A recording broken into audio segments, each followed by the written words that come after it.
Alright, picking it up where we left it off. Um, to avoid copyright issues, because I'm going to try to do a long reading this time. Katie's making messes. I'll just tell that story more that I left off on about the slam team. Because no woman or girl ever came to me directly and said, this guy from that team. But there were quite a few stories trickling in from elsewhere, and the reason that I went down there that night, because I was a bus rider and it was hard for me to get down, so I had to get a ride, was because I'd been working the past couple days registering people to vote. This would have been in 03 or 4. This would have been in 04 for the election. So yeah, I was registering people to vote, being so cute like I was, and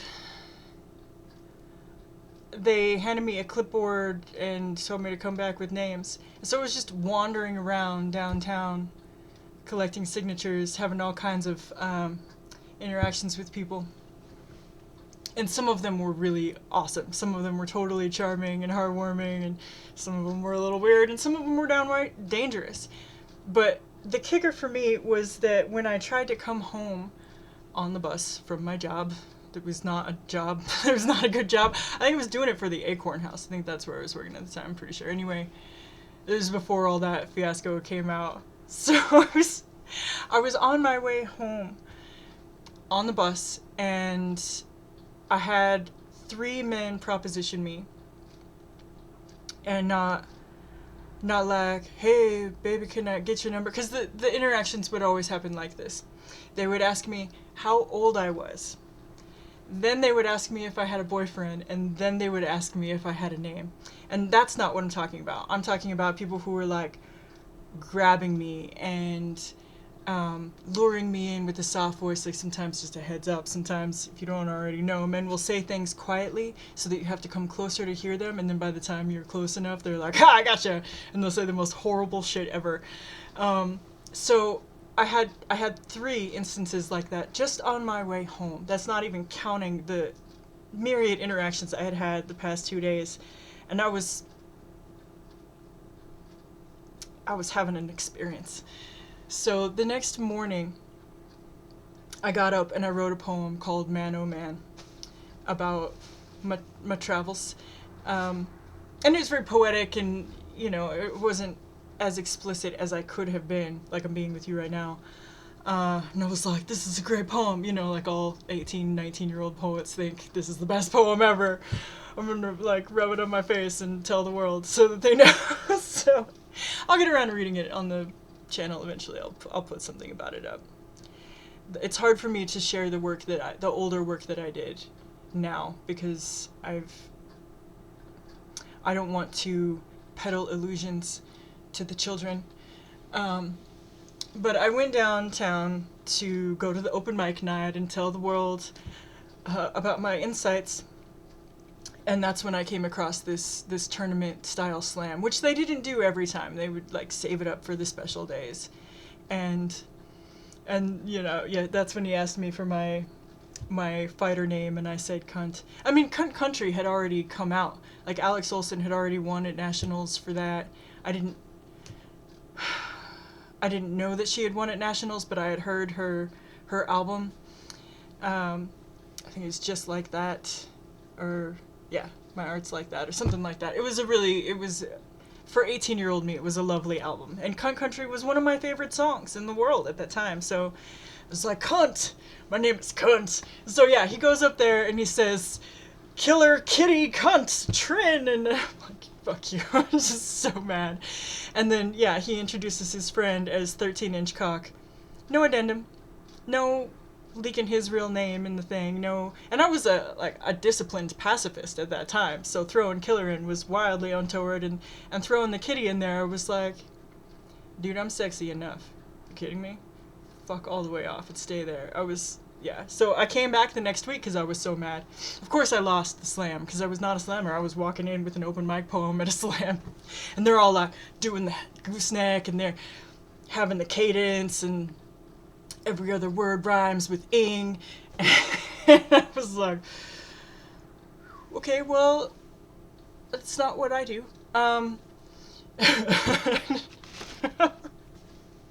But I wanted to win. Like, the fact that that happened made me so mad that I was determined to win a slam.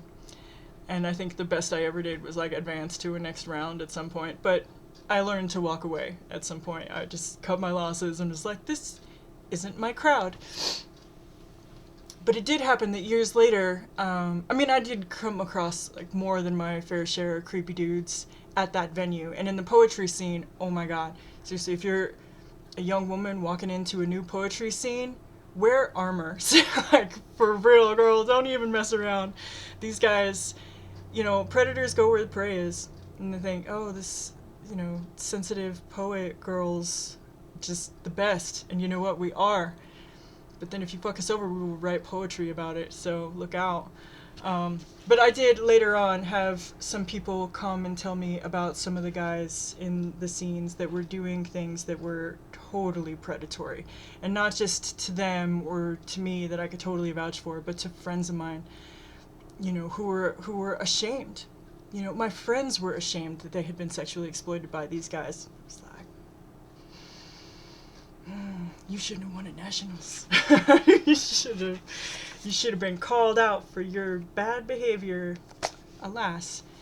So, I'm going to pick this up where we left off with the...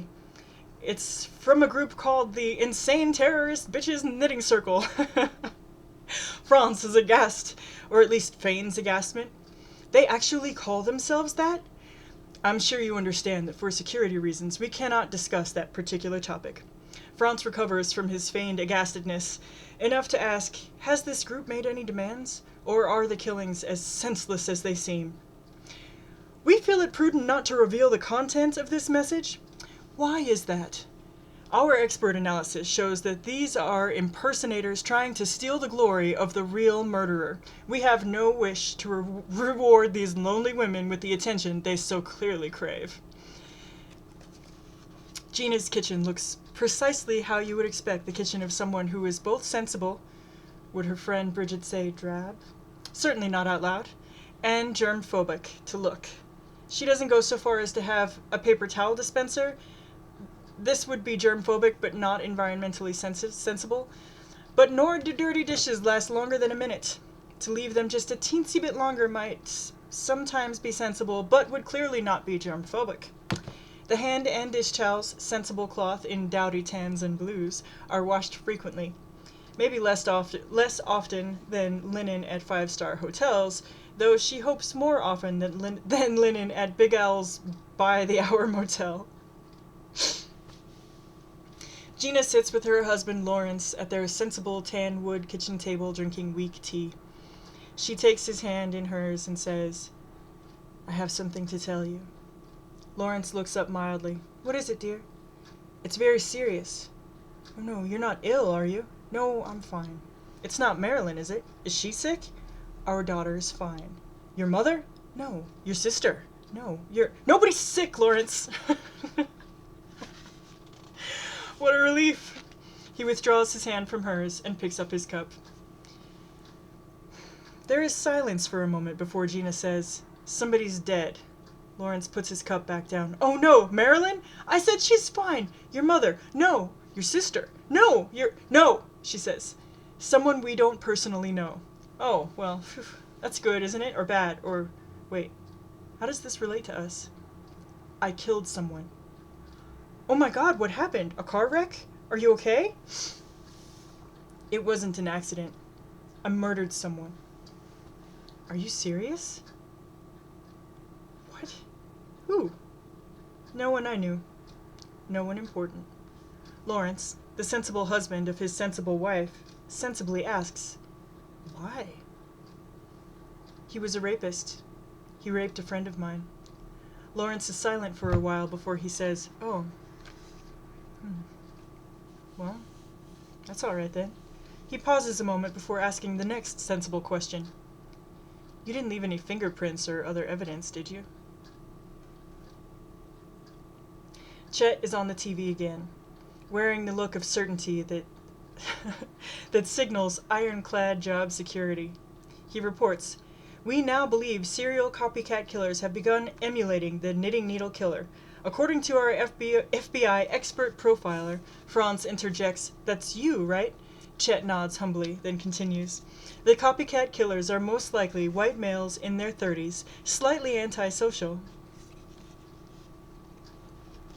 It's artichoke-flavored cheese week at the cheese factory, and Bridget is steaming. She pounds her fists on the table in the center of the room.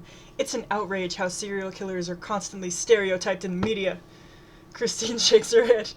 Tisk. Antisocial white men indeed. Of all the nerve, Gina comments sensibly. The media always distort the truth. Susie responds, I guess we'll have to take our message straight to the people.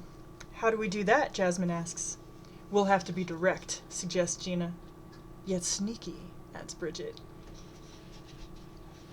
Gina's walk-in closet in the bedroom she shares with Lawrence looks as you would expect. Clothes neatly organized by color, and within color, by shade. There's an additional layer of organization, too, with fabrics sorted by their friendliness with germs, as Gina puts it. Those most friendly are kept in the back for use only when circumstances demand, and the fabrics who don't so much like germs are at the front, ready for everyday use. Gina stands in the closet's doorway. She says to herself, sneaky? A moment's pause, then, sneaky. She walks briskly into the closet and finds the appropriate articles of clothing. A few minutes later, she emerges wearing a black scarf, hat, sunglasses, hooded jacket, and a burglar's mask. She looks in the mirror, says to her reflection, too much? The reflection says back, too much.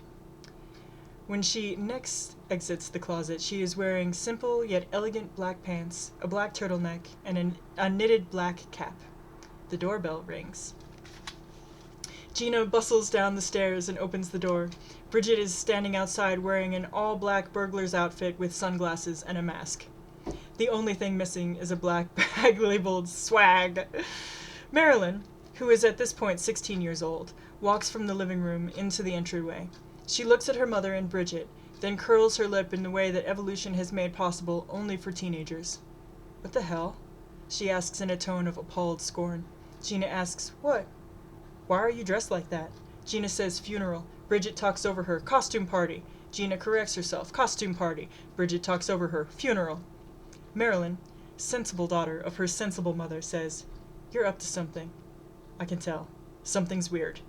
Gina looks at her daughter straight in the face and says, I have no idea what you're talking about.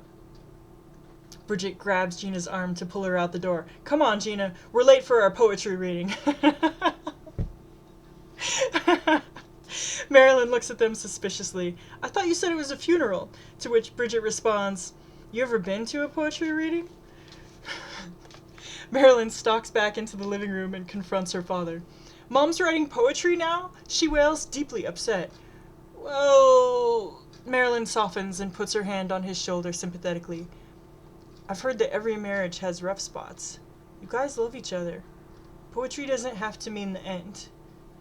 Do you think she'd agree to counseling? Marilyn says, Dad, you need to insist. Members of the knitting circle meet at a dark, deserted parking lot behind a boarded-up factory. Because none of these women were until recently routine breakers of the law, they all wear the ridiculously overdone burglar outfits of amateurs, with black berets and ski masks, sunglasses, black scarves, black gloves. Jasmine even wears black mittens, which she knitted herself. When the other women look askance at them, she cries, they were all I had! Susie smiles and says, and look how well they match her shoes! Christine passes each woman a stack of leaflets. The women split into pairs, return to their vehicles, and drive to prearranged target areas to post their leaflets, which bear a simple message in black ink printed on red paper. Stop rape, or face the wrath of the knitting circle. Gina and Bridget drive to a residential district and park in a shadowed space 2 blocks from a supermarket. They skulk into the edge of the supermarket's parking lot where Gina staples a leaflet onto a telephone pole. Bridget stage whispers to her, "You can't put it there!" Gina responds, "We killed people. You're worried about telephone company regulations?" Bridget says, "It's not that." She rips off the flyer and points to the one underneath. "You were going to cover up a poster about a lost puppy. People will think we're heartless and cruel. They already think we're insane terrorist bitches." "But what about the puppy?" Gina searches for a better spot. The telephone pole is covered with other flyers announcing a lost kitten, a lost ferret, a lost pig, and a lost scorpion who answers to the name Hawk. Bridget points to an advertisement for a diet plan. "Here, cover this one up." Gina looks at it. Diet plans. Ugh, self-hatred in a box. Plus, the meal tastes like crap, and the servings are too small. The television is on. Chet speaks with the certainty of one who knows that being an expert is like being a bank executive, in that it means you will never have to say you're sorry. Eyewitness tips combined with our careful analytics indicate that the so-called knitting needle killers may not be knitters after all, but may instead be using knitting needles as a clever ruse to throw law enforcement off track. Our latest theory is that these serial killers are actually bad poets. Please note that their possible status as poets does not diminish their danger to society. We are advertising all citizens to avoid coffee houses, independent bookstores, and most especially any venue advertising an open mic. Susie and Jasmine sit in a coffee shop. 3 long lines of tired young men and women snake across the room and out the door. People's faces are pale, their eyes half-lidded. At the head of the first line, a woman hands over a wad of cash and says, her voice and body shaking, "Hit me hard, will ya?" The barista loads a cup with coffee sludge so thick she has to try twice to force in a spoon. Susie and Jasmine politely look away while the woman takes her first hit, and when they look at her again, she is no longer shaking. She straightens. Her eyes brighten. The second line is for the more serious junkies. Here they dispense with the cup and the sludge and snort straight powdered coffee beans, although at some of the lesser establishments, the blow is cut with older, weaker stimulants like cocaine. The third line leads to a small booth where an R&B registered barista sits each customer down, adroitly draws up a sleeve, applies a tourniquet, finds a vein, slips in a needle, and helps the customer mainline 100% pure Colombian. Susie and Jasmine, only recreational users, are sipping coffee and nibbling brownies. Each has her computer open in front of her. Susie's computer is smaller than Jasmine's, which is in turn smaller than Susie's, which is of course slightly smaller than Jasmine's. Susie says, "Analog propaganda never works. Time to get serious." Jasmine responds, "Blogging phasers engaged. Bomb every forum! Activate every network!" Susie and Jasmine began typing furiously.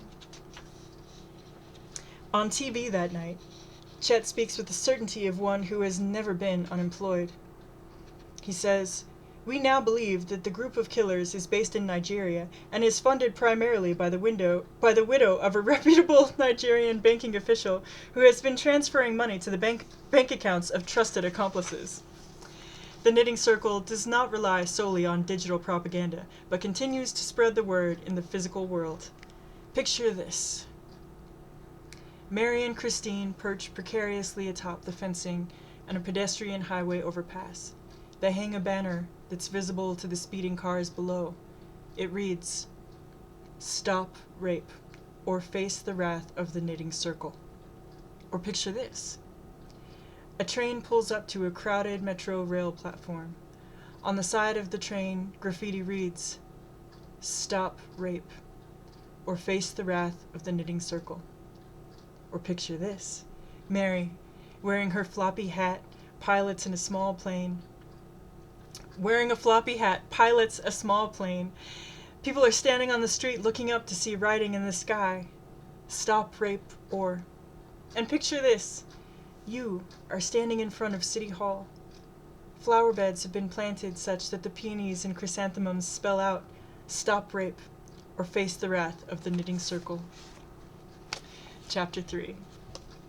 And so, the Knitting Circle Rapist Annihilation movement burst onto the socio-political scene with the force of a ripe watermelon hurled from an apartment complex roof onto a summer sidewalk. Everyone suddenly clamored to be part of it. Some joined for the for the cachet, some joined for the glory, most joined to kill rapists. With the strength of a powerful movement behind them, women refused to take any more abuse. Picture this. A taxi stops at a curb. A woman pays and tips the taxi driver, then exits the car. She begins to walk through a city park. She appears cheerful, swinging her handbag jauntily, smiling at passers-by. She smiles at a man sitting on a bench. He flicks his tongue at her suggestively. She frowns. He stands and grabs his crotch. He demands, "Come over here and suck my dick." The woman, angry now, stops and stares at him. Then she says, "You talking to me? You talking to me? You talking to me?" She looks around, then back at the man. She continues, "Then who the hell else you talking to? You talking to me? Well, I'm the only one here. Who the fuck else do you think you're talking to? Oh yeah? Okay." She pulls needles out of her sleeve. He backs off, terrified. She smiles, steps toward him. It is mascarpone week at the cheese factory, and the air smells as sweet as the breath of baby hummingbirds. The 6 original Knitting Club members circle the table, but this week, they are not alone. Women pack every available bit of floor space in the room. Outside the door, the crowd spills out onto the street. The next day, Bridget and Nick share a table at a cafe. The cafe is empty in a 3 o'clock in the afternoon, and we're not in a trendy part of town, and our business is barely holding on sort of way. And Bridget and Nick are sitting there, being eyed by a waiter in a "I wish they would buy more since they've been sitting there for so long, but nobody else needs the table, and I've seen them before and they tip well, so I'll keep going over to see if they need anything" sort of way. Bridget is finishing a piece of tiramisu. Nick is sipping water with lemon. In front of him is some untouched cannoli. He says, "You must take me with you to the knitting circle." "What knitting circle?" "Don't play coy with me, Bridget." "I don't play coy," Bridget says coyly. "Do I feign modesty?" "Yes." "Am I coquettish?" "You bet." "But I never play coy." She bats her eyelashes. Nick continues, "I think I know what's going on, and I want to help. I share the wrath." "Do I look like a wrathful woman to you, Nick?" "Please bring me to a meeting." "Since when have you been interested in knitting?" "Since it became so much more than scarves and sweaters. I want to do something meaningful." "And meet women?" "Of course. But for that, I would have joined the knitting circle at any time. Right now, I also want to make a difference. I want to help." Bridget says, "You're being serious. You're being so serious, I hardly recognize you. There's more melodrama here than in Gone with the Wind." "You know I'm the man for the job," Nick says. "I'm not sure there is any man for this job." "Ah, so you admit you're up to something." "I admit nothing more than if you're not going to eat your cannoli, I want it." "You're not going to give in, are you?" Nick says. Bridget responds, "Not yet. I have to maintain my reputation for coyness." Bridget and Gina walk toward the cheese factory. They can tell from blocks away that this will be a stinky cheese day. Already detecting the delicate scent of overripe durian mixing with the stale onion and even more stale sweat socks. They can also tell from the wrinkled noses of the crowd milling outside. Bridget sighs. "I'm having a problem with Nick." "I'm sorry, what's wrong?" Gina responds. "He wants to join the knitting circle." Gina bursts out, "That's great!" Then she stops walking, thinks, says, "Isn't that great?" "Oh, it's not great?" "Definitely not great. I don't want him to." "Why not?" "I'm afraid it's going to destabilize our relationship, or rather, our beautiful non-relationship. I love the guy. He's awesome. He's fun, but I don't want him invading my life." "Would it necessarily mean that?" "We have a great thing going. It's strictly limited. We hang out, we watch movies, we laugh, we have fabulous sex, but that's it. We don't have endless, boring conversations analyzing our feelings. We don't police each other or ask questions about what we do when we're not together. We have all of the fun, with none of the stupid drama that makes relationships such a pain in the ass. It's perfect. How would that change if it came to a meeting? Gina asks. First, he comes to a meeting. Next, he's telling me what to wear, and to make him a sandwich. Gradually, it escalates until I'm checking in with him before I go to the bathroom. I don't need a damn boyfriend telling me what to do. Gina looks closely at her dear friend. It's not going to go like that. Not with Nick. Bridget is having none of it.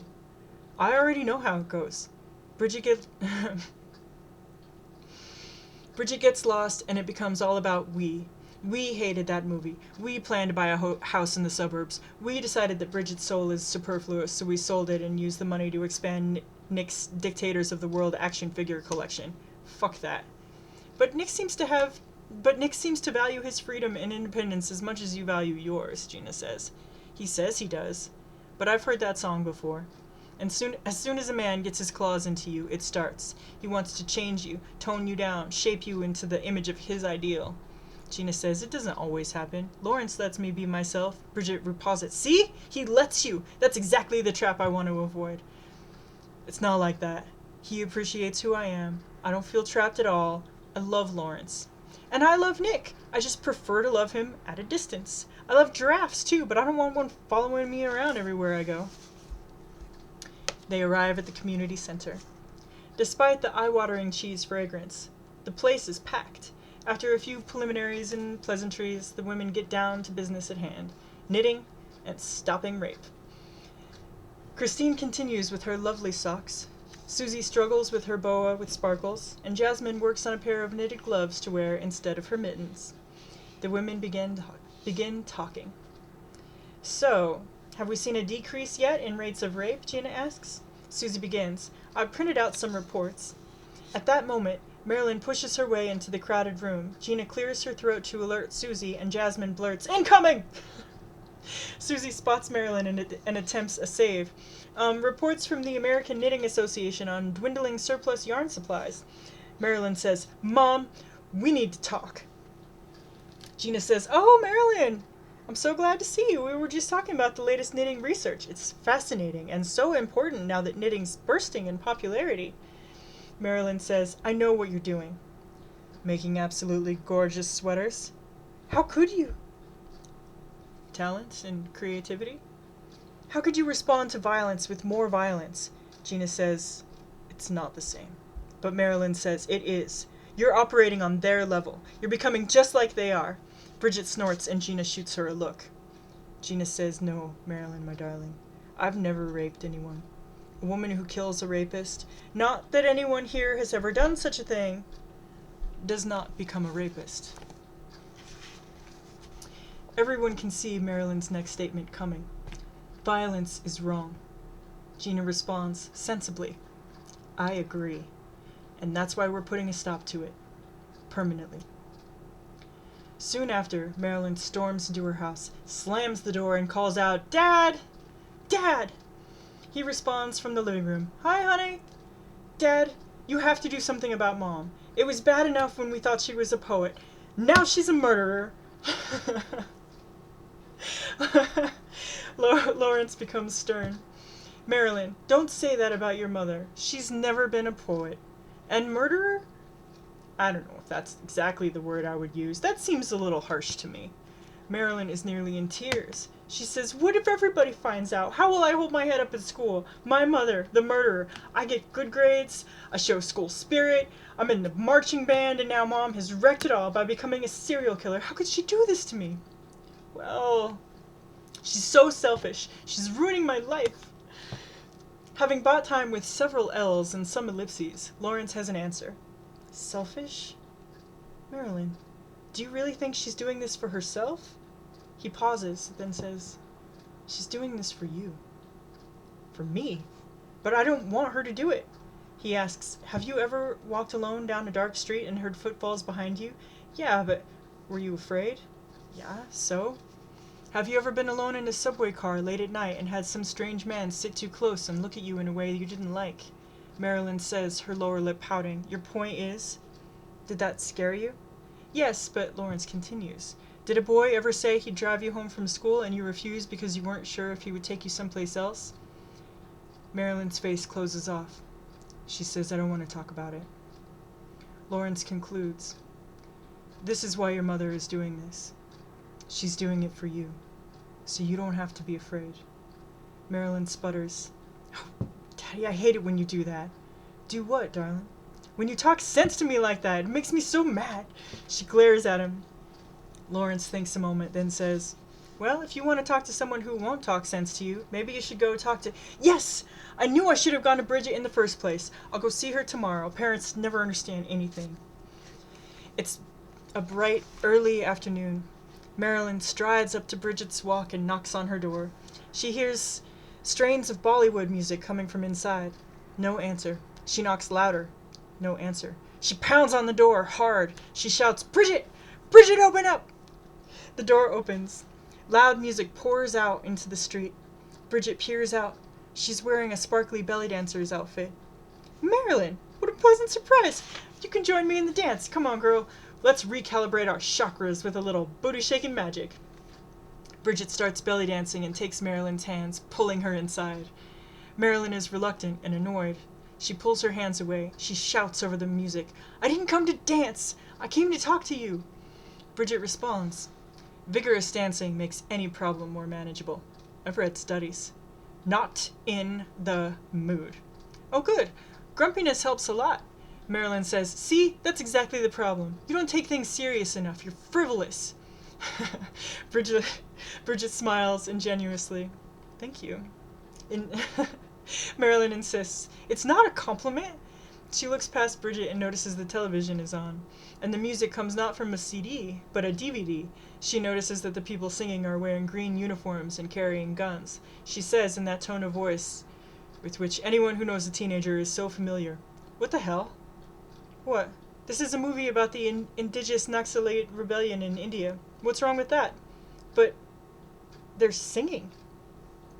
And revolutionaries aren't supposed to sing and dance and make love? A revolution without songs is like a catfish without whiskers. It's like a great-grandmother without liver sauce. It's like an egg without a yolk. It's like cheese without... I get it! Stop. Just because George Washington's dentures didn't fit, we think revolutionaries are supposed to be sourpuss old farts. But revolution can be fun. I've got the DVDs and the CDs to prove it. Marilyn tries to interject. Bridget!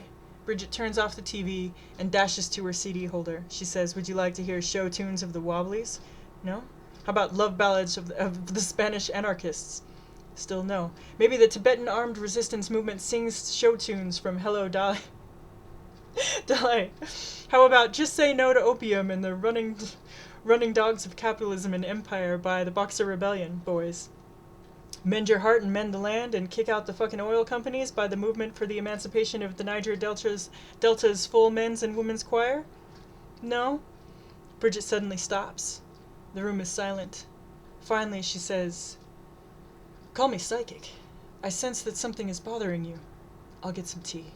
Marilyn. No tea. Coffee? No coffee. Cola? Juice? Cocktail? Water? Herbal infusion? Milk? I'm not thirsty, Marilyn cries. I have an issue here. I'm trying to talk to you. Bridget sits, folds her hands in her lap and says, I'm listening.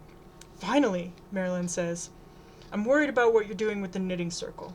You're putting my mom in danger. Bridget shakes her head and says, I'm not doing any such thing. We're eliminating danger. Marilyn throws up her hands in an exasperated flounce. You're killing people! My mother would never do that on her own. Bridget is matter of fact. It's an activity best done as a group. Marilyn stares, says, You're a bad influence. Bridget says calmly, That's untrue. If anything, it's the other way around. What? How so?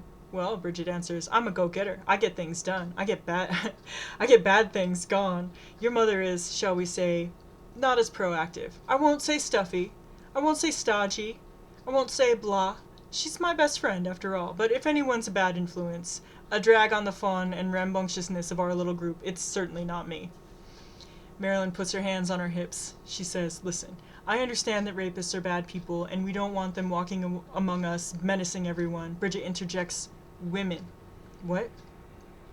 menacing women. Some men, but primarily women. Menacing women they come into contact with, but violence is wrong. Bridget answers calmly. The violence they perpetrate, Marilyn waves her off. I know what you're going to say. Allowing them to be violent and not stopping them is the moral equivalent of being violent yourself. Bridget claps her hands once, not patronizingly at all, stands up and says, precisely. You get it. Are we done? No! Marilyn takes a deep breath and continues. I'm not saying you should just let rapists run around loose. I'm saying that vigilantism is bad for society. You can't just take the law into your own hands. Bridget raises her eyebrows. In whose hands would it be more effective? Cops in the court system? I couldn't possibly do a worse job wielding the law than they do. But where does it end? Can just anyone decide what is a crime and what isn't? Or who should be punished and who shouldn't? You're asking for social chaos. Marilyn. Social chaos is when 25% of all women are raped and another 19% have to fend off rapes and nothing is done about it. I don't think it's so hard to figure out that stopping rapists is going to solve that problem. Marilyn cries. But the knitting circle women can't wantonly kill people. For the first time, Bridget's voice becomes the tiniest bit sharp, and she says, wanton? Who said anything about wanton? She strides towards a huge book, open on a small desk. Marilyn whines, not the dictionary. Bridget looks at her. Young lady, how will you ever advance in life without an estimable vocabulary? Bridget searches the dictionary, finds what she's looking for, and reads, wanton. Lacking in moral restraint. Bridget smiles, then says, more or less to herself, what do they teach young people in school these days? Marilyn frowns. Bridget continues, I think we're showing great restraint. We're only going after rapists so far. Marilyn's eyes go wide. She gasps, so far? Bridget says, of course. What about pornographers?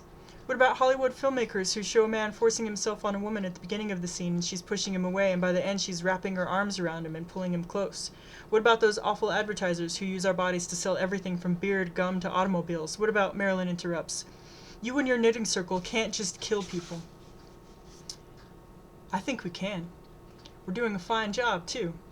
But there's already a group that's supposed to stop criminals. They're called the police. Bridget snorts derisively. Marilyn continues, yes, the police, and I'm not ashamed to say it.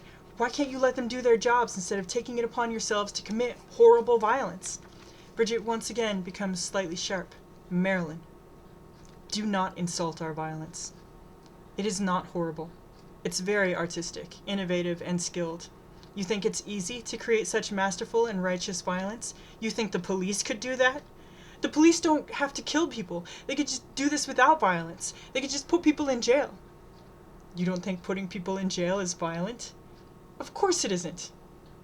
Are you saying that if the police ask nicely, rapists will peacefully stroll into jail cells and volunteer to stay there?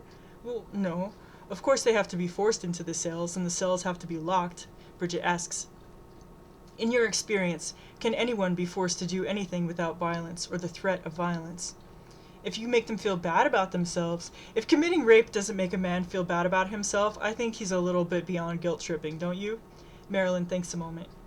Well, my mom is really good at making people feel guilty. True. But I guess even she would have a hard time with some of these guys. Bridget nods. And if she can't do it, no one can. They smile at each other. I just gotta go back and comment on this 25% of all women are raped and another 19% have to fend off rapes. That's wrong. It's way more. It's fucking so much more. It's, in my experience, there are women who disclose and there are women who don't. Everybody has a story. Even if it wasn't like all the way actualized, everyone has a fucking story.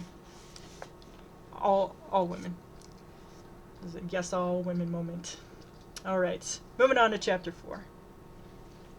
Oh, I love this one. The police war room looks precisely like what you would expect a police war room to look like. It has wanted posters, certificates of certification, styrofoam cups of steaming coffee, half-filled boxes of pizza, a terrarium containing a garter snake, a softball trophy, a bowling trophy, an extensive library of police procedure manuals, including forensics for the overqualified, a copy of Les Miserables, describing a stirring tale of the brave and tragic Lestrade who refuses to give up on the world's second most famous literary cold case. The most famous literary cold case is covered by the books Who Really Killed Jesus, and, for a more academic and judicial perspective, in the You Be the Judge series of legal comic books. The Execution of Jesus, Volume 1, Death Penalty Gone Wrong, or Fry the Bastard and the Execution of Jesus, Volume 2, Would the Supreme Court Have Overturned the Decision? A copy of The Trial, and 3 televisions, one turned to ESPN, one turned to Judge Judy, and the third showing endlessly repeating loops of Jack Bauer's greatest hits. The chief stands in front of the room. Cops sit in chairs facing him. He says, "These serial killings are an embarrassment to the city and to our department. We must catch these perps as soon as possible." One of the cops, a relentlessly ambitious, relentlessly handsome man, with a jaw of marble, steely blue eyes, coal black hair, a hint of silver in his carefully trimmed mustache, bronzed skin, six-pack, aluminum can abs, a rock-hard grip, a tin ear, an ironclad alibi for anything anyone might accuse him of, is named Flint. He says, "We know these women are behind it. All we have to do is prove it." Another cop, named Rico, a burly man, a man so manly that each matted hair on the back of his hands oozes tiny drops of gleaming testosterone, asks, "How do we do that?" Flint smirks. "It's a bunch of women. How hard can it be?"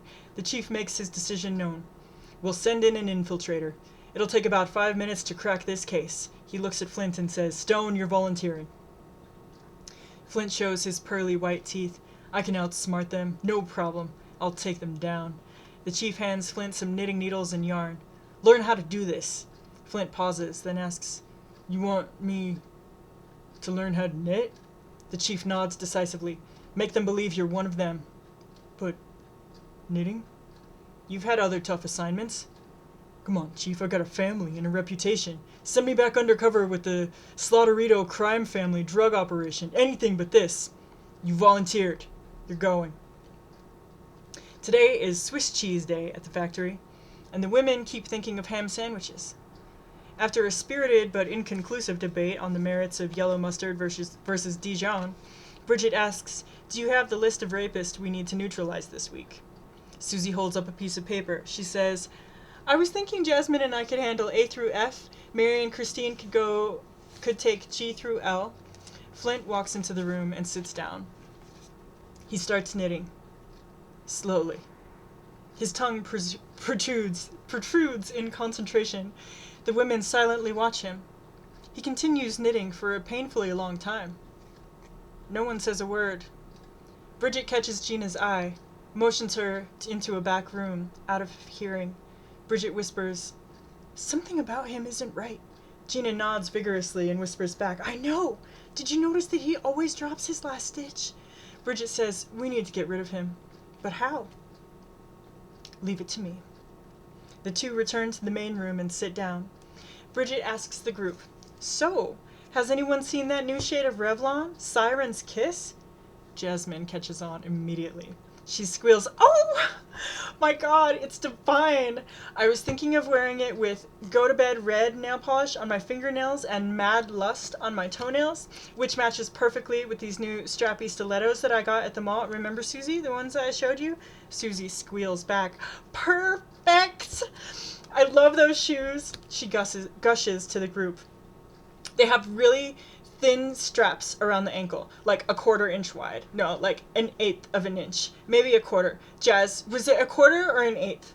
Jasmine says enthusiastically. "More like 1/8. They're like thin and delicate, and they cross twice over the foot before going up like this." She pantomimes the straps going up her ankle.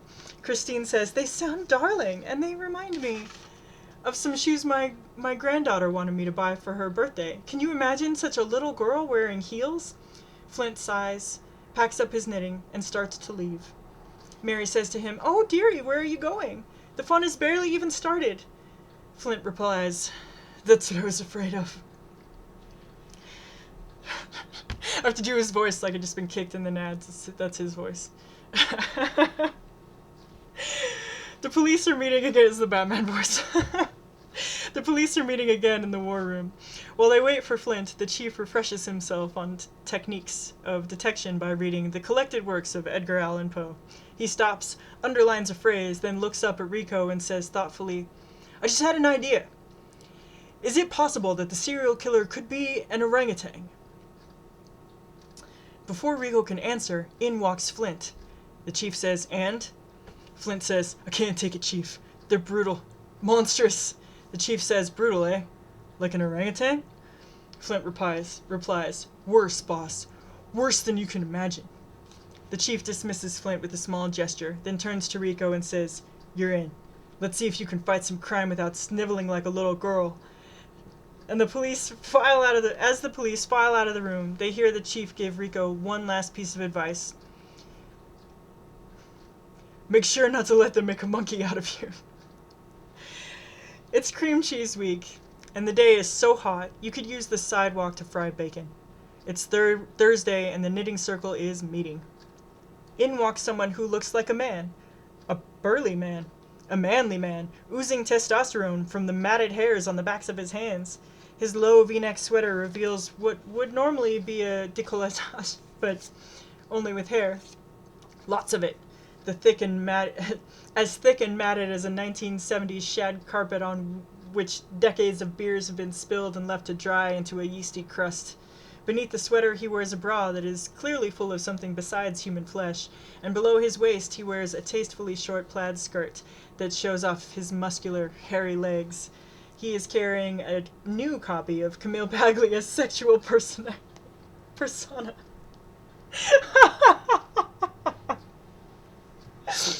He sits down. The women of the knitting circle look at him. The man says, The women knit. The man says, "My name is Raquel, and I'm here to do some serious knitting." The women knit. Rico continues, "I've had it up to my tight, sweet, round ass with the man, with patriarchy. You know what I'm saying, girlfriends." The women knit. Rico continues, "I'm tired of men groping me, tired of them looking at me with their x-ray eyes, tired of them seeing my secret treasures." The women knit. Rico continues, "And I'm tired of staying at home, slaving all day, cooking and cleaning, then watching soap operas and Oprah and Dr. Phil and Judge Judy while my man sweats away his life to bring home a paycheck. And I'm tired of that filthy, beastly man with 8 hands wanting a piece of me." The women knit. Rico notes, "He's hung like a horse, by the way." Bridget stifles a laugh. Rico says, "I'm just saying." The women knit. Rico says, "And I'm tired of going through a divorce where the lousy biased judge only gives me half of the house that my ex-husband worked his fingers to the bone for. And I'm tired of taking only 50% of his salary for the rest of his miserable life as he continues to put his self on the line to keep the streets safe for all of us." The women stop knitting, stare at Rico for a moment, then resume knitting.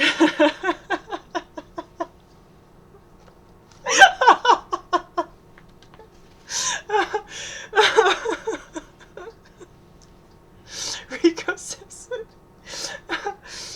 "I'm ready to bring down the whole patriarchy. Let's do some serious ass kicking, bra burning, knitting." The women knit. Rico is by the moment becoming more comfortable in his role and more excited. He moves toward a crescendo. "And I know where there's some rappos ripe for the serious knitting, if you get my drift. You with me? Yeah, let's do it." The women knit. Rico whoops, "Rock and roll!" Susie asks casually, "Jasmine, did those shoes look with that lipstick how did those shoes look with that lipstick you got yesterday?" Jasmine responds, oh my god, oh my god. They look so hot. I wore them to Club Xanadu. You know that one?" Susie asks, "Oh, the Xan? The club with the lights and the music?" "You know the place." Girl, go girl, who doesn't?" Jasmine, "And I met this really cute guy." Mary asks, "What does he do for a living?" He says he sells stocks and bonds, or maybe he's a bail bondsman or something like that. You know, high finance. Oh, he mentioned selling blood. That's it. Mary nods. That's nice. He has a steady job. Jasmine says, but the best part is he has this gorgeous smile. Christine asks, good teeth? Rico's eyes flutter, and he seems to be having a hard time breathing. Jasmine says, great teeth, and he totally loved my shoes. Totally? Susie squeals. Totally, I could tell. And he said I was foxy. Especially he said it like, foxy. Foxy? Rico pulls a tissue from his bra to wipe his sweaty forehead. Jasmine effuses. He called me foxy lady. Susie follows up. Only he said it foxy. Yes, he said it like it was from an old song by Hendrix. Susie says, I love Johnny Hendrix. Rico's eyes flutter again. He can barely vocalize. It's Jimmy. Susie barely looks at him, says, Jimmy, Johnny, whatever. The important thing is that he said I was foxy. Christine asks, and that he has good teeth. Susie continues, and that he loved her shoes. Gina asks, were they the ones with the really thin straps? Jasmine squeals again, says, yes, like a 1/4 inch, or maybe it was an 1/8. Susie answers, definitely an 1/8. Rico's eyes flutter. His eyes roll back in his head, and then he falls out of his chair and onto the floor, insensate. The police are in the war room. This time the chief is reading Agatha Christie. He stops reading, ponders, then says, do you think the rapists are killing each other one by one? And when there is only 2 left, each will think the other is the murderer, so one rapist will kill the other, and then out of guilt and remorse hang himself? But then we will all discover that the real murderer was one of the earlier victims who only faked his death. Yes, I think that's right. Pretty goddamn ingenious of me to figure this out, I'd say. So, to solve the crime, we only need to discover which of the victims is not actually dead. Flint, can you handle that? Flint responds, sir, all the victims are dead. Dead? As dinosaurs, sir. Someone told me the dinosaurs evolved into chickens, so they're not really dead. Maybe we should look into that. Look into chickens, sir? No, the victims! But the victims are all dead. Really? That's damned inconvenient of them. Damn it all to hell. How will we solve this case if all the murder victims are actually dead? I'm not sure, sir. An officer named Sandy Doger sits in the back of the room. She is beautiful. As beautiful as the Mona Lisa. As beautiful as the sweeping boughs of a western red cedar. As beautiful as the delicate scent of frangipani in a cool breeze on a tropical evening. As beautiful as the ringing line drive into the gap in left center field. As beautiful as the sharp kick to a rapist's testicles. She sits near Lieutenant Chuck Court. Some might think she detests him. Maybe it's the daggered look she gives him. Maybe it's the way she will otherwise not look him in the face. Maybe it's the way, when not required to remain, she leaves the room when he enters. Maybe it's the telephone number block she installed on her landline. Maybe it's the ID checkpoints her neighborhood helped her install to keep him away. Maybe it's the pictures of Chuck Court displayed prominently in the machine gun turret her landlord helped her install on the corner of the apartment building. The chief said, "We're doing something wrong. What could it be?" Sandy says, Chief? The chief speaks over her. "What should we do?" She answers, "What if we do our jobs and stop rapists?" The chief looks around the room, waiting for someone to respond to his question. Sandy says again, "What if we do our jobs and stop rapists?" The chief continues to look around the room, still waiting for someone to respond to his question. Chuck turns to Sandy and says, "If women don't want it, why do they dress the way they do?" Sandy scowls in his general direction. Chuck continues, softly enough so only Sandy can hear. "Why do they parade around with hips and breasts, huh? Your body tells me you want it. You could say no, but your body always begs for it." Sandy's scowl turns even fiercer as she curls her body, which happens to be fully covered in her uniform, away from Chuck. "Don't talk to me," she hisses. Chuck says, "You know you loved it." The chief says, "You in the back, shush! We're trying to figure out what to do about these knitting needle murders. They've got our balls in a ringer, all right." Sandy says to the chief, "I have an idea." The chief says, "I wish someone had an idea." Sandy says, "I'll go in, chief." The chief says, "I know it's a rough assignment, but doesn't even one of you have the balls to act like a woman? Why won't any of you volunteer?" Sandy raises her hand. "I volunteer. I was the regional knitting champion in high school, and later I won the Golden Needle, the Pulitzer Prize for Fiber Arts World. I can fit in with them, no problem. The chief says, it's going to cost so much to train one of you to knit. Don't any of you already know how? Another cop speaks up. I saw Sandy knitting in the break room. Why don't we send her? The chief says, that's a brilliant idea. I'll remember that when you're next up for promotion.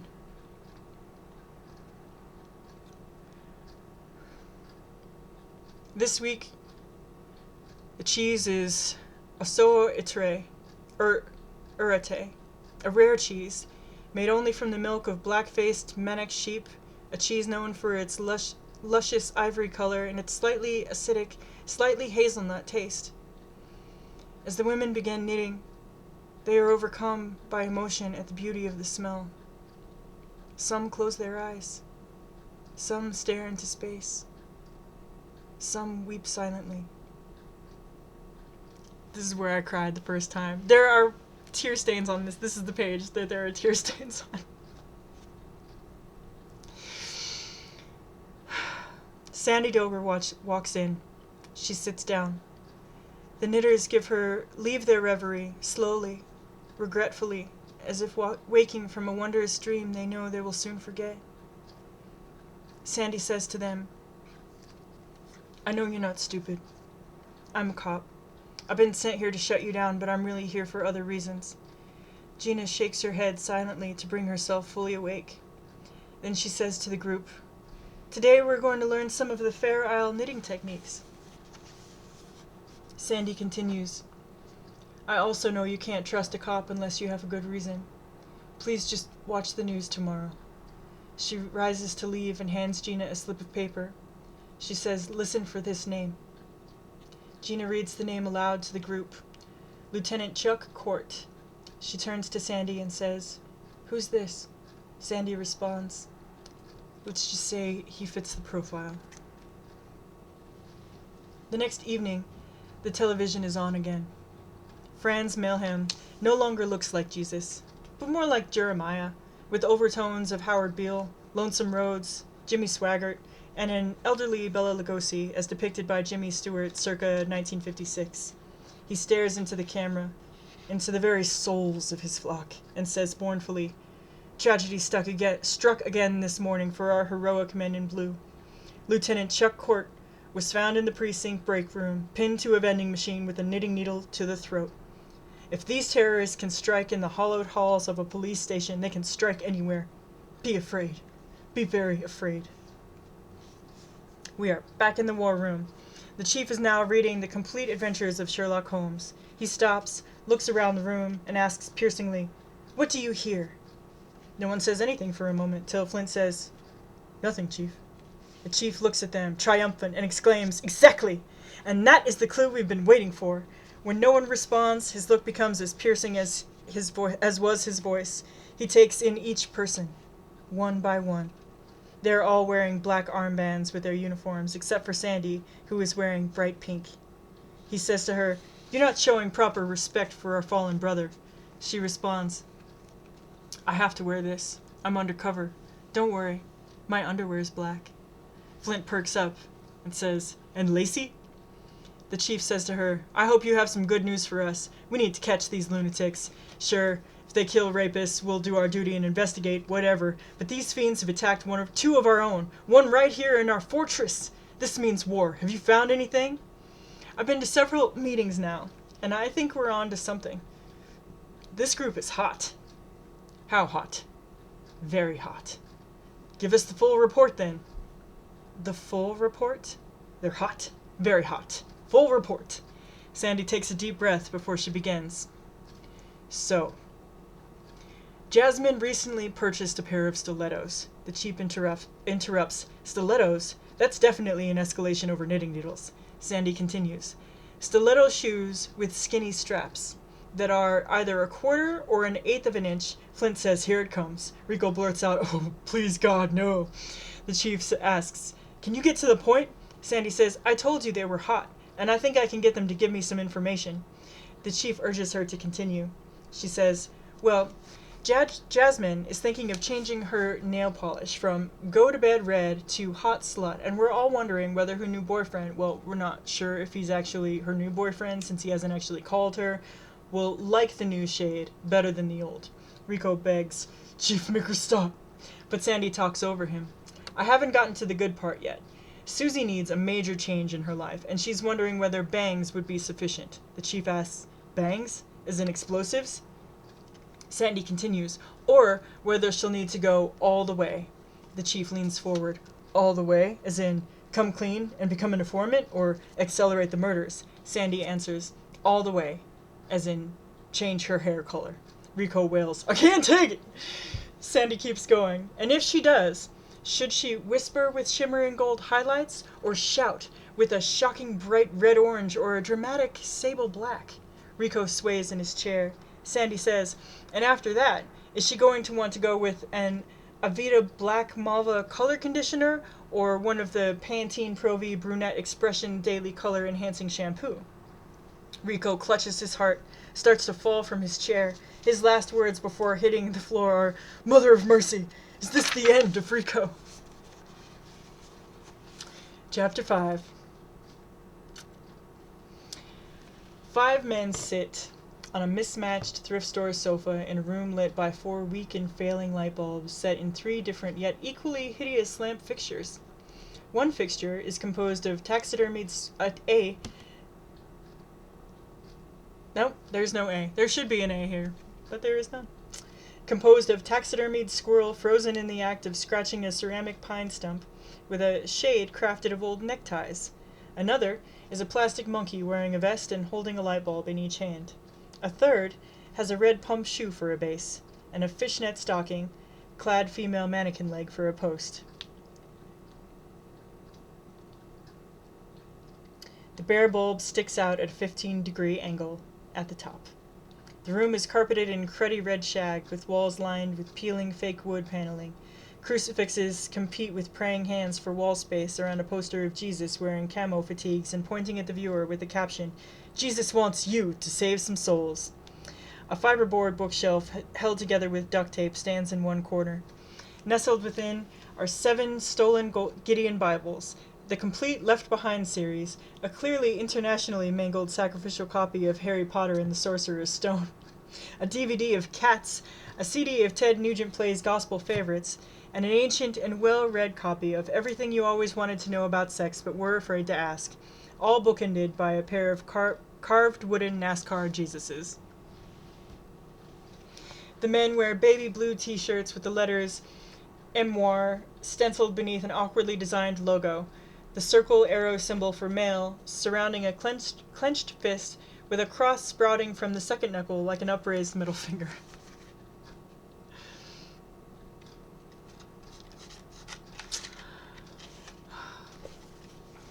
The first man, clearly the leader, says, "The cops still hath their heads up their asses. Fucking winkers." The rest of the group responds with a hearty amen. The first man continues, "These pussies have not the balls to catch even a bunch of dumb females. We have to perform their job for them while they waveth around their dicks." The group responds, "Praise the Lord." One of the Memoir members, Billy Bob, asks another, "Brother Zebediah, hast thou initiated the holy plan to grab that heathen ditz Jasmine?" Zebediah responds, "I have, Brother Billy Bob. I have seen the infidel many times at that pernicious den of sin called Xanadu. I have seen her even this last night, and I have called her by the name of Foxay. Having seen this woman many times, I feel she is now in the palm of my hand, ready to feel the mighty fury of the Lord." Billy Bob nods. "Brother, you got you some holy fucking nads of steel to come in such close proximity to such a Jezebel. What comes next?" Zebediah answers, "Phase 2 of our holy plan begins in 3 days. Praise Jesus, but why not tomorrow?" It's the 3-day rule. If you call one of these wanton hussies before 3 days, she turns down even the holiest of holy men. If you wait 3 days, she's yours. It's late at night. Marilyn sits alone in her family's dark living room. The front door opens. "Mom?" Marilyn calls. Gina enters and asks, "What are you doing up so late?" What are you doing out so late? It's 2 a.m. I outgrew my curfew a few years ago. I can stay out as long as I want. When you're a mother, you'll get to do the same thing. Marilyn says with only a half-hearted sneer, I hate it when you use that tone. Gina responds, when you're a mother, you'll get to use this tone too. Marilyn's sneer is gone entirely. She says sincerely, it's just I worry about you getting into trouble. Gina hugs Marilyn. I know what I'm doing, kiddo. You wouldn't let me get by with that, Marilyn says. Gina says predictably, when you're a mother. Marilyn hesitates, then begins. I guess the reason I stayed up is that I wanted to tell you that I understand what you're doing. I understand now why you're doing it, and it's okay. Gina hugs her again and says, that means an awful lot to me. Thank you, Marilyn. But I still can't go along with it. I can't join you, Marilyn says. Gina responds, that's okay, honey. I would never ask you to go against your principles. A comfortable silence passes between them. Then Gina pulls a pair of knitting needles from her purse. I want to ask you, though, to carry these. You don't have to use them. Just keep them handy in case you ever need them. She holds them out, waiting. Marilyn hesitates, then takes them. A few days later, Jasmine and Susie sit inside the Red Moon's Sacred Gyn Mill Tea House for the women of all kinds and kindreds.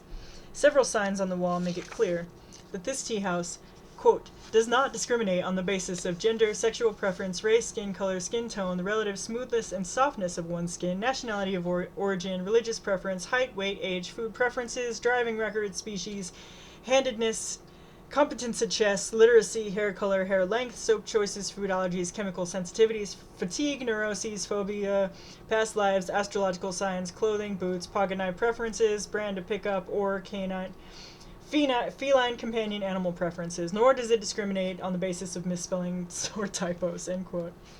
Another sign states, quote, if you mention calories, you will be asked to leave.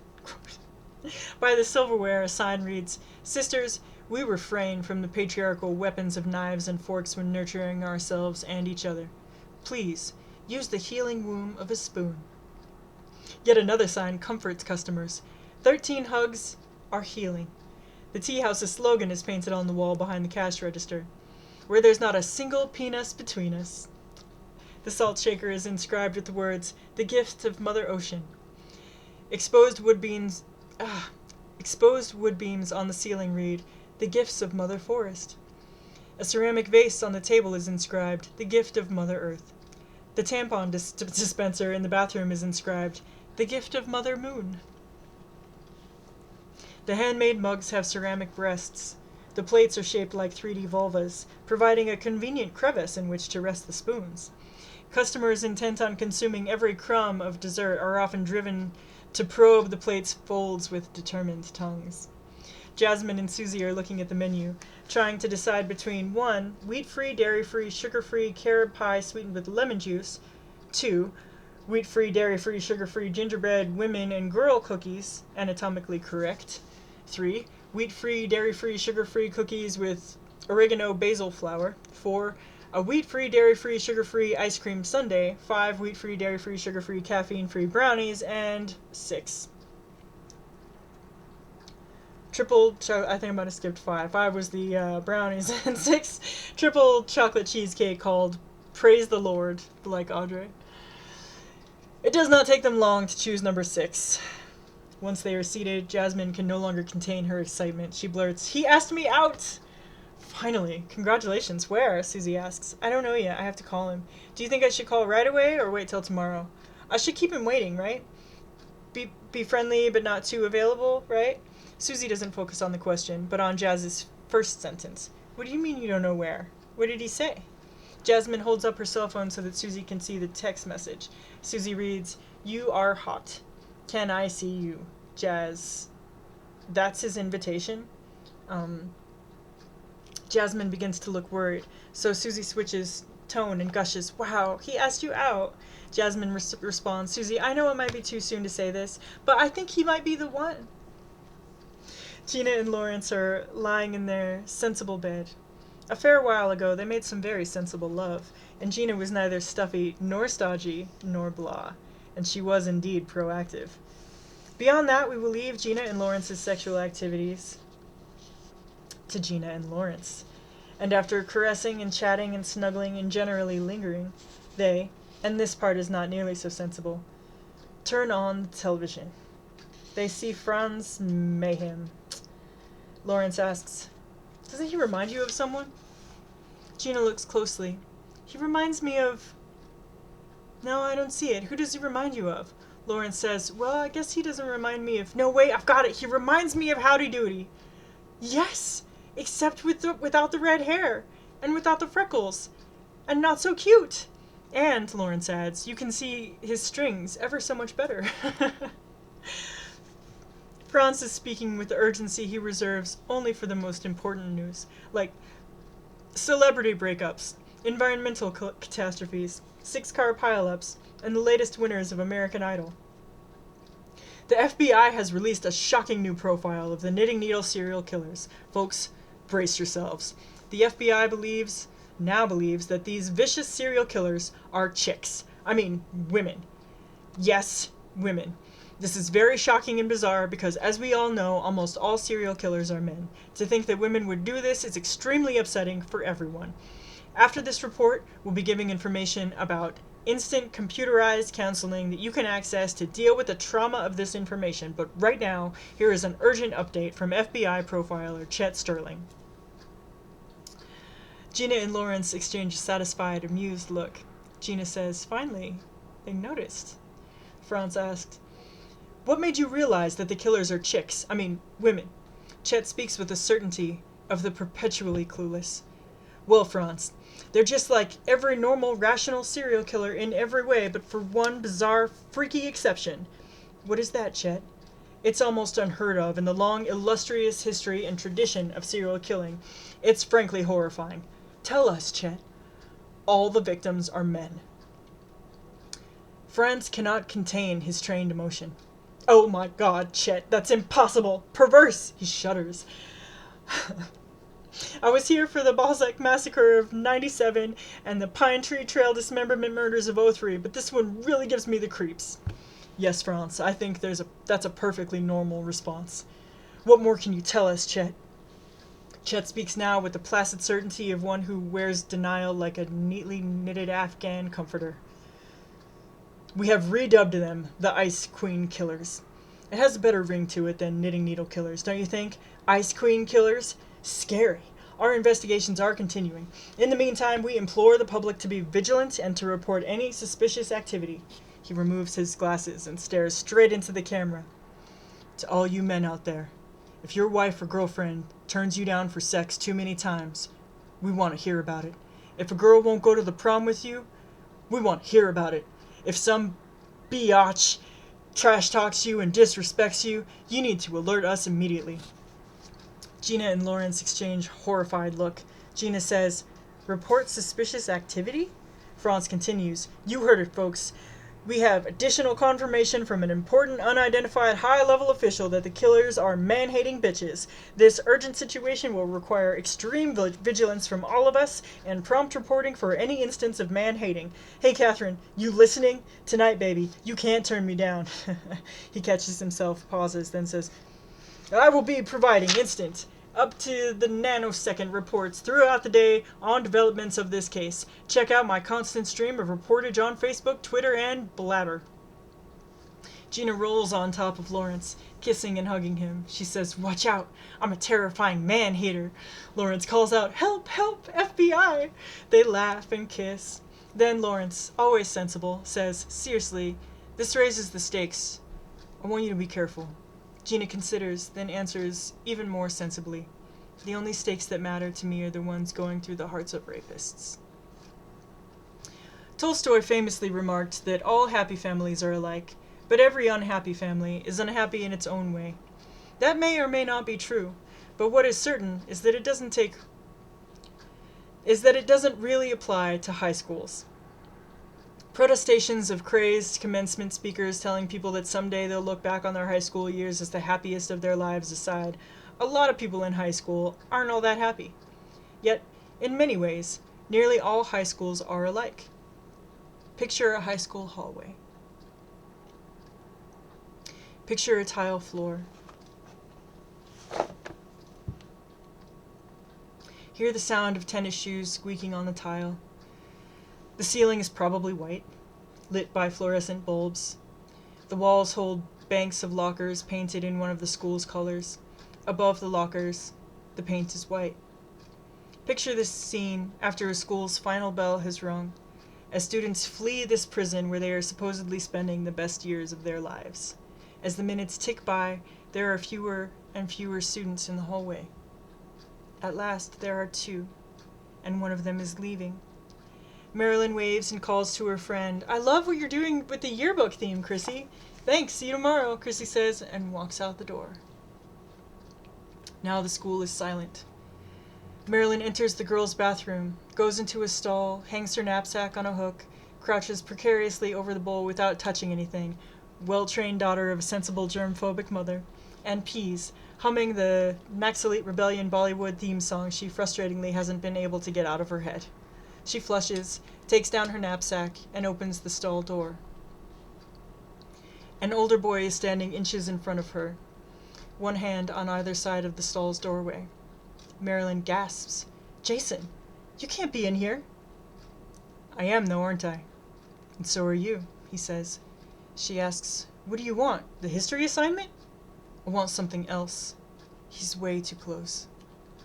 She laughs nervously. He takes a lock of her hair between his fingers, tugs on it, and glares at her. Marilyn is confused and a little scared.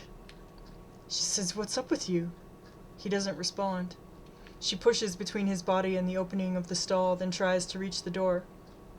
He grabs her arm and pushes her backwards against a counter. Her knapsack drops into a sink. He grinds his hips into hers. She tries to push him away, but he is stronger. She says, "What the fuck are you doing? You said no the other night when I drove you home, but you're not going to say no now." "Get off me," he whines. "When you rejected me, you broke my heart." Marilyn tries to placate him. "I didn't reject you, Jason.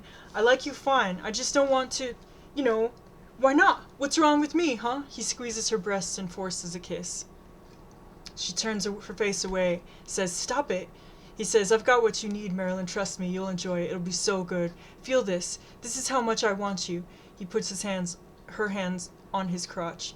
She snatches her hand away, horrified. "Stop it. No." "Shh," he says quietly. "Shh. We're made for each other. You'll see. Just surrender to our love." Marilyn struggles as Jason kisses her face and neck, as he rubs his body against hers, as he touches her body with his hands. Unable to free herself, she begins to cry. Marilyn shouts, "Help! Help! Someone!" Jason's not worried. He informs her, "Everyone's gone home. Yell all you want. Soon you'll be yelling for more." Marilyn begins to sob. She says, "Never. No. Stop. Jason, you can't do this." "Yes, I can." He tears open Marilyn's shirt and pushes up her bra. She tries to pull his hands off of her and fails. She says, frantic, "Jason, think about what you're doing. You're going too far. You're supposed to be my friend." "I am your friend. We're so much more than friends. I want you, and I'm going to have you. I'm going to fuck you so hard. I love you so much. If you love me, you'll stop. You'll listen to me. Please stop this. We can work it out. No one has to know about this. Please." He says, "Hush now. You had your chance to do this nice." With one hand, Jason reaches behind her, pulls her close, crushing her against him. With his other hand, he pulls up her skirt. "I understand I made you feel bad when I wouldn't do what you wanted, and I'm sorry. I'm so sorry. I didn't mean to hurt your feelings. Let's just talk about this, Jason. I understand why you're upset, and I know you're hurting. Then give me what I need. We can work this out. I know we can," she says. "I have so much compassion for you. Then fuck me." Marilyn struggles. As Jason unfastens his pants and feels around frantically, she feels around frantically behind her for her knapsack, finds it in the sink, and reaches inside. She grasps the knitting needles. She hesitates.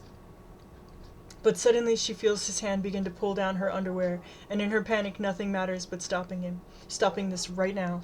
She thrusts the needles hard up under his ribs. He backs up a step, looks at her in shock, then down at the needles and the blood. She looks at him, horrified. and then at the blood on her hands and back at him as he crumples on the floor. She shouts through sobs, "God damn it, Jason. God damn it. I can't believe you would do this to me. Fuck, fuck, fuck, fuck. You were my friend." Chapter 6. Gina and Bridget are sitting in Gina's kitchen eating cake. Gina says, "Oh my goddess, this is exquisite. I'm having a religious experience." Bridget responds, "I knew you'd love it. What's in the layers? Raspberry?" Marilyn bursts in the back door, slams it, and with her head walks down into the kitchen and quickly past them. Bridget says, "And hazelnut." Gina holds out a fork to her daughter. "Marilyn, sweetie, you must try this." Marilyn doesn't look at them. "Later, Mom, I'll be in my room." Her mother says, "Hold on there. Where's the fire? Stop and say hello properly." Marilyn stands in the doorway to the living room with her back to them. She says, her voice shaking, "Hi, Mom. Hi, Bridget. I've had a rough day, and I want to freshen up in my room, okay?" Gina says, "Turn around and let me see you." "Later, okay? Can I go now?" "Now, young lady, come here," Gina says, concerned. Marilyn slowly turns around. Her eyes are red, and she has bruises on her neck. Her shirt is held together with bent paper clips.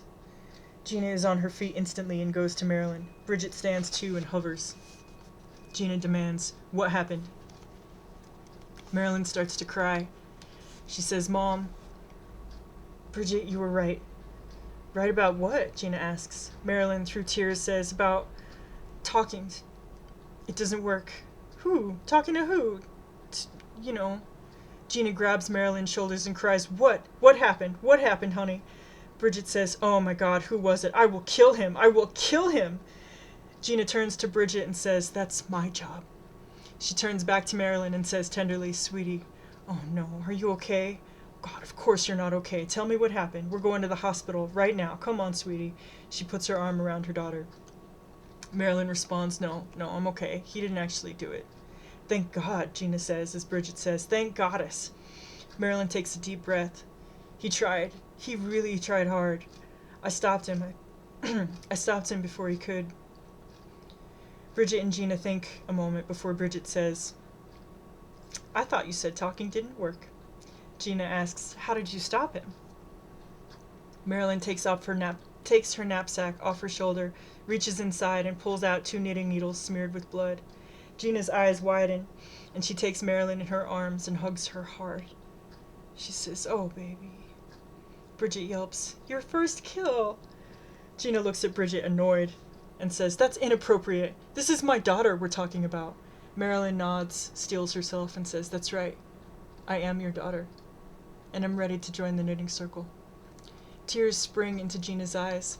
"You protected yourself. I'm so proud of you. And now you're ready to protect others.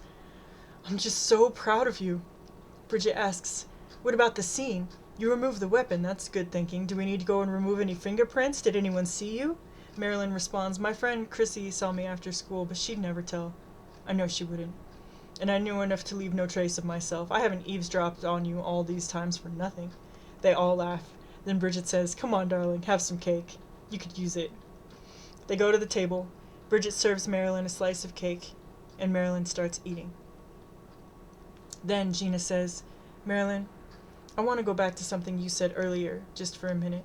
Marilyn is slightly cautious, in a way most daughters and sons are when their mothers make those sorts of loaded statements. She is silent. "You made one remark in particular that I want to be sure we don't forget." Marilyn's curiosity wins over her caution. "What?"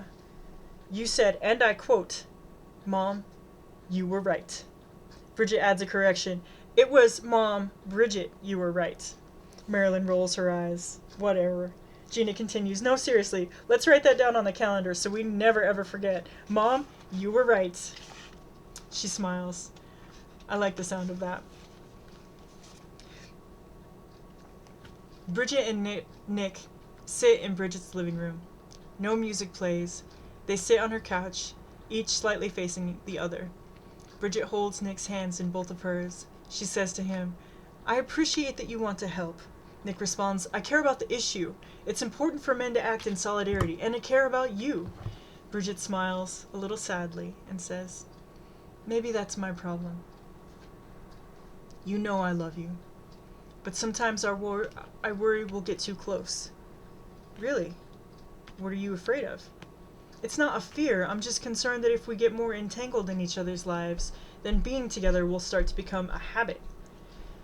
Nick nods, then says, and from there it becomes an obligation, and then bingo, there goes the magic. Bridget's smile loses its sadness. Exactly. Nick says, that's one of the things I love about you. Good! He continues, the last thing I'd want is for us to turn our wonderful time together into a task, a duty. Good, she says. A stultifying obligation, he continues. Agreed. An achingly boring slog. Okay, Bridget cuts him off, annoyed. Nick says, we're on the same page, cutie. Bridget smiles again, says, cutie. But that doesn't mean I can't help. I can do something on my own without you. You could give me an assignment. I'll be the undercover secret agent lone wolf or something. I might be able to think of an assignment more easily if I get a back rub. Nick puts free hand over hers. Let's start the undercover work now. I'm gonna stop here, take another break, and we'll pick it up again tomorrow.